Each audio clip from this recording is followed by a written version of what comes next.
Muitas pessoas acreditam que Miguel é o próprio Jesus, porque em Apocalipse, no capítulo 12, no verso 7, ele fala que Miguel batalhou contra o dragão, e dragão e seus anjos batalharam contra Miguel e os seus anjos.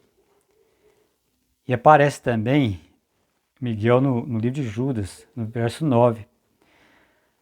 Ali fala que quando Miguel, o arcanjo, ele disputava o corpo de Moisés.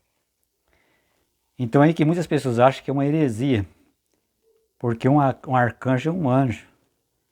Então Jesus não é um anjo. Por isso entender que a ideia de que Miguel é Jesus é uma heresia. Porém a gente sabe que quando Moisés ele se encontra com Deus, lá no livro de Êxodo, capítulo 3, ali Deus fala com Moisés para tirar sua sandália porque aquele lugar que ele estava era santo. E ele fala que um anjo falou com Moisés desde a sarça, porque a sarça estava pegando fogo, mas ela não se consumia. E o anjo falou com Moisés. O anjo disse: eu sou o Senhor Deus de Isaac, Deus de Jacó, e Deus de Abraão. Então esse anjo ele se apresenta como se fosse o próprio Deus. E quem guiava o povo de Israel no deserto era o chamado anjo do concerto.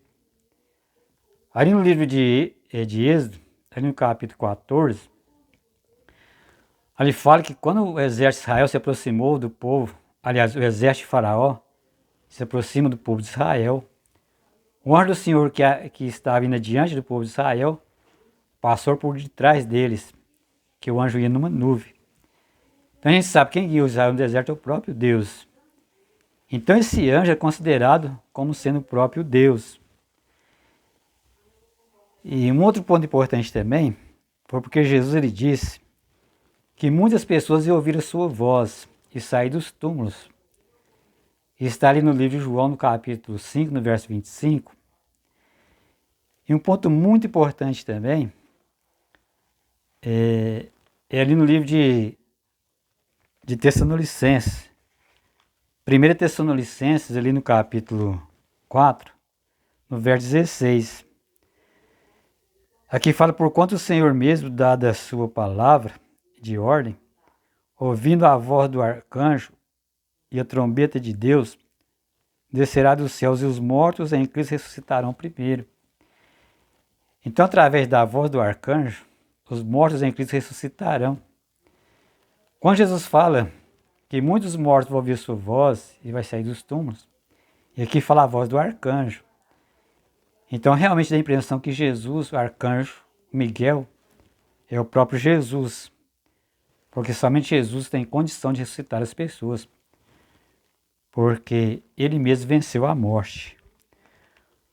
Um outro ponto muito importante também, quando fala de Miguel, é no livro de Daniel. A gente sabe que Daniel ele fala que sobre o tempo do fim. Então Daniel fala no verso 12 que nesse tempo de angústia, aqui no verso 12 fala assim, capítulo 12, verso 1. Nesse tempo se levantará Miguel, o grande príncipe, defensor dos filhos do seu povo. E haverá tempo de angústia qual nunca houve, desde que houve nação até aquele tempo. Mas naquele tempo será salvo o seu povo, todo aquele que for achado escrito no livro. Quem se levantar para salvar o povo aqui fala que é o grande príncipe Miguel. E fala que salvarão os filhos do seu povo, ou o seu povo. Então a gente sabe que um anjo não tem um povo. Quem tem um povo é o próprio Jesus, que veio para morrer por muitas pessoas. Então se chega à conclusão de que esse Miguel aqui só pode ser Jesus. Se bem que ele aparece às vezes, ele é citado como arcanjo, dá a impressão que é um anjo, mas na verdade é o próprio Jesus. Mesmo que fala dele como um anjo, é como aconteceu no povo de Israel. Ali era um anjo, mas também era o próprio Deus. Então não existe nenhuma heresia de forma nenhuma de pensar que Jesus, ou de entender que arcanjo ou Miguel é o próprio Jesus.